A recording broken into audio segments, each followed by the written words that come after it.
got a 2006 Ford Mustang with a 4.0. Gonna replace the thermostat housing on it. It's leaking coolant. First thing you need to do is remove your air induction tube, whatever style you have. This has an aftermarket cold air induction. So if you got the same thing like I got, then this will help you out. On the bottom of this tube, there's a 10 millimeter right here. You need to take that 10 millimeter bolt out. Loosen up your clamp here, a clamp here at your throttle body. Push your little red clip back so you can remove your connector. Get that one off. Push back your little tube, little red connector for that one, for that sensor. Push it in. Get that one out of the way. Remove your air intake tube for this, for like the breather system, and bounce the hose up so you can get the pipe loose. And I need to separate it right here so I can get this whole thing out of the way. Hold on. Okay, I got that tube out of the way. What I want to do is take the throttle body off. It's held in there by 4 Allens. I'll get you the size in a minute. So this is the piece we're replacing, this whole piece. I like to be able to get some room in there. Sure, I could squeeze it out without removing it, but it's always nice to have the room. All right, there are a 5 millimeter Allen, okay? All right, so there's 4 of them. I removed 3, so I got 1 more left. I'm gonna take that one out. Just letting you know it's a 5 millimeter Allen. All right, we got the throttle body loose. Place it off to the side here so I can unplug the connector for it. Push back the little red tab, push down the black tab, pull the connector off, and then remove the throttle body. Do not drop it. Place it aside and nicely. Okay, everything's out of the way. Now, I'm gonna replace the hose also. So my pulley's in the way, so I'm gonna remove my belt. All right, so I need to make a diagram on where my belt goes, the routing of it. And down there is the tensioner, and that's a 1/2 inch. So I use that to release the pressure on it, tension on it, take the belt off. And then I'm gonna take this pulley off, idler off. That's probably a 15. I'm gonna take this hose off, get it off to the side. And then basically, you're gonna remove this hose, that sensor connector, and you're taking those 3 8 millimeter bolts out. And then you gotta loosen this clamp up off of there. Then you can shake the whole thing up and it comes out, okay? Well, my bad. The tensioner was a 3/8 square drive. So I removed the belt, removed that idler, that was a 15. Give me a big pair of pliers. Took the clamp from here and put it down here for now. And then came back here and got this clamp off from this hose with a long needle nose. Pulled this hose up, got it out of the way. So now I can get my 3 8 millimeter bolts and I can get to my access to my sensor, push it in with a screwdriver and pull the connector up. Okay, I got my sensor disconnected. I got my 2 8 millimeters loose on this side. This one and that one. Gotta use the long extension. And on this one I tried using a swivel, but it's tight. It might break. So, and also my 1/4 inch extension is flexing a lot too, so I gotta set it up with a 3/8 extension so it won't flex so much. Okay, so I mean, got those loose. Take these out of there. Maybe we can twist that housing if there's any corrosion inside there. Just, you know, see how it was shaking? That'll help loosen that bolt up if it's frozen inside the housing with the corrosion on the bolt. Wiggle that back and forth, that's what did it. I got it loose. Look how corroded they are. They get inside that plastic housing and they corrode up. There's a metal sleeve inside there. and they bond to that with rust. Okay, so now what we need to do is twist this thing back and forth and pull it off that lower hose. I might have to undo this lower clamp and push these clamps all the way up onto there and take it off the housing, off the water pump housing. Okay, here it is. Came out. Nasty. Great design, huh? Almost like a, I don't know if you ever worked on a Range Rover. They use a lot of plastic pipes on theirs too. Okay. Clean all that up inside there.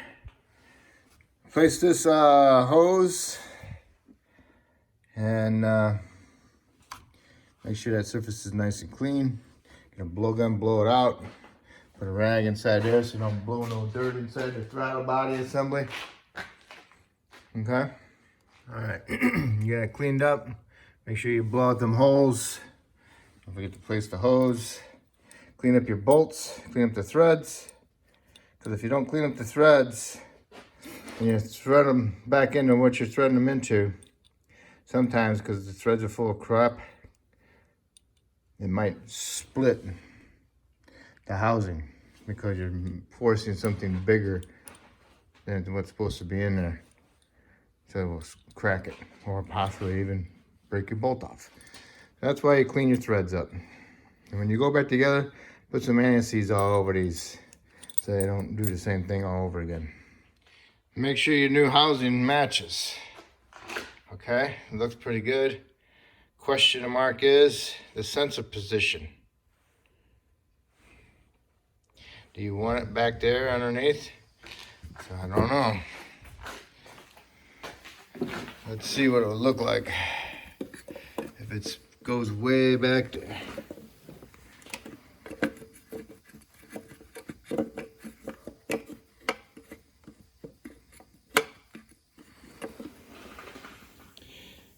Yeah, it would work.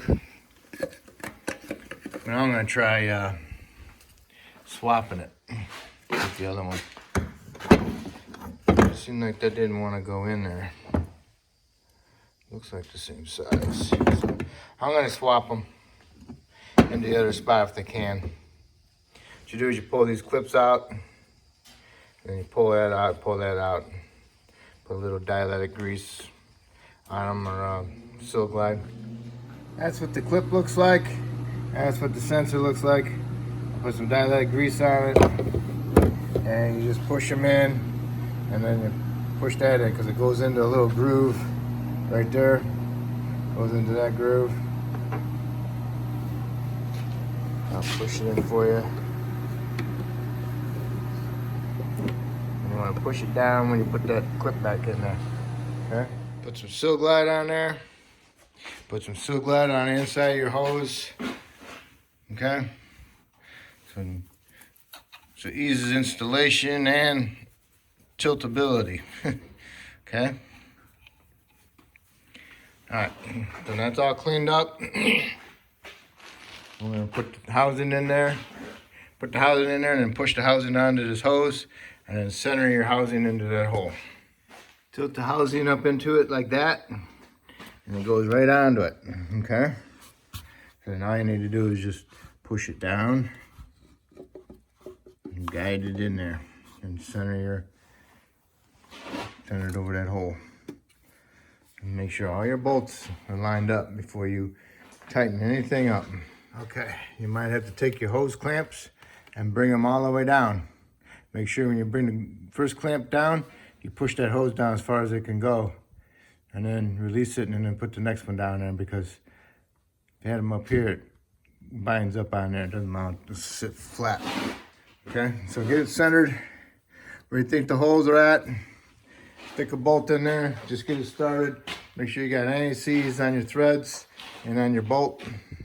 Little anti-seize on there. I got a little bit too much, but that's just the way it brushes on there. So anyway, get started and then center your next one. Okay, get all your bolts in there, get them all started. The housing is not all the way down yet. What you want to do is twist it, move it around a little bit, and look down in there for the light, see if there's any gap. If there's no gap, then go ahead and snug up your 3 bolts. Okay, the whole housing is equally flush. So So snug them up in a star pattern, and then you want to tighten them up. You want to tighten them up to like 18 foot-pounds. Okay. Then you got them tightened up, and plug your sensor in, and then put this hose on there and put your clamp back on. Come down here and center your clamps on the bypass, and we'll go to the next. Okay, you got your coolant temp sensor plugged in. Make sure you use the right connector, not that one. Use that one, the gray one. Okay, get your hose clamp on there and center it. Feel it where it's at. Make sure it's centered where it's supposed to be in the humps. Same thing with these. Center them. Get your finger down in there and push it. Find out where the hump's at. Okay? You want to be just below the hump. Okay? Alright. I like the spring clamps because they keep a constant pressure. The worm clamps, you tighten them up and that's it. And sometimes they leak underneath. So, but I like these. Used to hate them, but I like them now. Okay, put your other pulley back on. Get your belt routing where it's supposed to go. And wait for this one to be last. Because you put the tension on, release the tension on the tensioner. And push down on this at the same time. And loop it underneath the pulley. Okay, the belt's on there. Make sure it's in all the grooves. Make sure it's not sitting off to the side of any. It all looks good. So then we're done with that. Now it's time to put our upper hose back on. Wipe off inside here because there's usually some crud buildup inside there. Put a little Seal Glide on here. And then we'll put the throttle body back on. All right, before you put your throttle body back on, take that rag that out of the intake that you stuffed in there to keep the dirt out. So if you did that, then you can put the throttle body on, get all your 4 bolts started by your hand. And once you get them all started and they all thread nicely, snug them up and then tighten them up. And tighten those up to like 18 foot-pounds, okay? Let me retell you about the throttle body. It's 86 inch-pounds, okay? And if you want to know that in torque, you divide that by 12. Okay, so it's probably like 8 foot-pounds. But it's only in a plastic with a fastener inside there. So don't over tighten them, okay? All right. Plug your throttle body back in on this side. Careful. Very tight, but it goes. And plug this one in on this side. And then we need to put our air tube in there. Air induction tube, right? Okay, put your tube in, start your bottom bolt. Center this one, push it up against there tight. Tighten this clamp up. Plug in your air intake temp sensor. Push on your filter housing, push it up on here, center it, tighten this clamp up, go down there and tighten your little bolt up, the 10 millimeter. Put your breather tube back in, and that's it. You know, you need to do is put some coolant in it, start it, let it run, get it warmed up, okay? And then double check for some leaks. I don't know why people put these on there, because they never clean the air filter. Don't you think the manufacturer thought they'd get more horsepower and fuel economy that they'd put this on there? Well, they don't. Okay, so that's it. Other than that, just make sure your coolant's topped off. Make sure you got good heat. And if you got good heat, that means you don't have no air pockets. And always double check your fluid on your coolant and never open this hot. You can always go grab the hose, squeeze it. If you can squeeze it, then it's okay to open this slowly. If it's got hard to squeeze and full pressure, do not open it. Let it cool down. Okay? If I helped you with this video, that's awesome. If you could help me out, you can subscribe to me. And if you already did subscribe, that's great. I appreciate it, everybody, and thank you.